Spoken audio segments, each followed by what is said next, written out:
उपराष्ट्रपति जगदीप धनखड़ के इस्तीफे की टाइमिंग को लेकर सवाल उठ रहे हैं। विपक्ष हो या बीजेपी की सहयोगी पार्टी हो, हर कोई जगदीप धनखड़ से इस्तीफे से हैरान है। हर कोई ये जानना चाहता है कि क्या वाकई में सेहत की वजह से ही जगदीप धनखड़ ने इस्तीफा दिया या कोई और वजह है। आपको इन वजहों के बारे में भी डिटेल में बताऊंगी। इस्तीफे से 5 घंटे पहले क्या क्या हुआ ये भी बताऊंगी, जिसकी वजह से धनखड़ को इस्तीफा देना पड़ा। लेकिन उससे पहले आपको एक अपडेट दे दूं।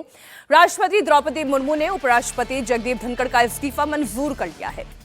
कल रात 9:45 पर जगदीप धनखड़ ने इस्तीफे का ऐलान किया था और सेहत का हवाला दिया था। आज प्रधानमंत्री नरेंद्र मोदी ने भी धनखड़ की अच्छे स्वास्थ्य की कामना की।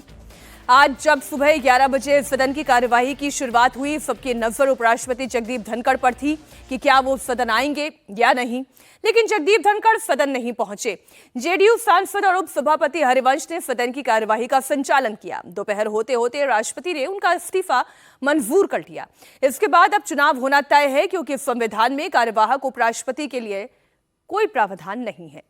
जगदीप धनखड़ देश के 14th वाइस प्रेसिडेंट हैं।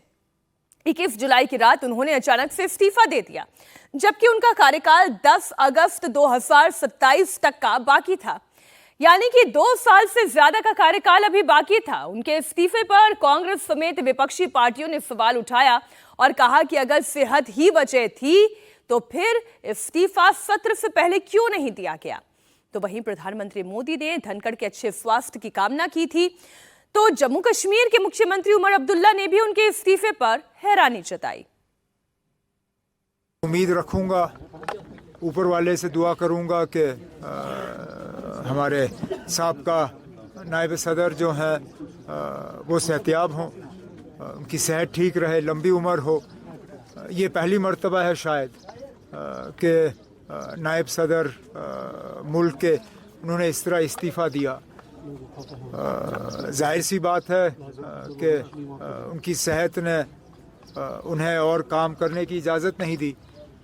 अब चलिए उम्मीद करते हैं कि अब इसके बाद जो बनेगा वो इस कुर्सी और इस दफ्तर के साथ सही माने में इंसाफ करेगा।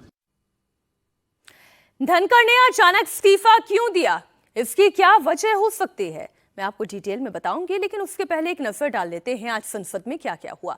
पहलगाम आतंकी हमला और बिहार में वोटर लिस्ट रिवीजन के मुद्दे पर संसद में आज भी संग्राम हुआ। संसद के दोनों सदनों में कोई कामकाज नहीं हो सका।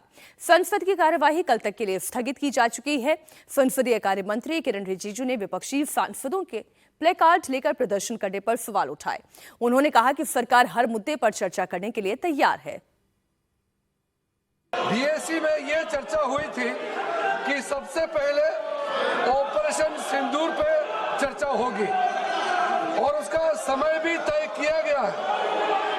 अब एक साथ में सारे मुद्दे को चर्चा करना चाहते हैं, यह कैसे संभव हो सकता है। यहाँ ये तकिया लेकर के जो नियम के विरुद्ध में जो प्रदर्शन करता है, मैं उसका खंडन करता हूं। यह निंदनीय है। पोस्टर बैनर लेकर के सदन को इस तरीके से डिस्टर्ब करना, यह तो बहुत आपत्तिजनक है जी। और वो चर्चा मांग रहे हैं, हम चर्चा के लिए तैयार हैं।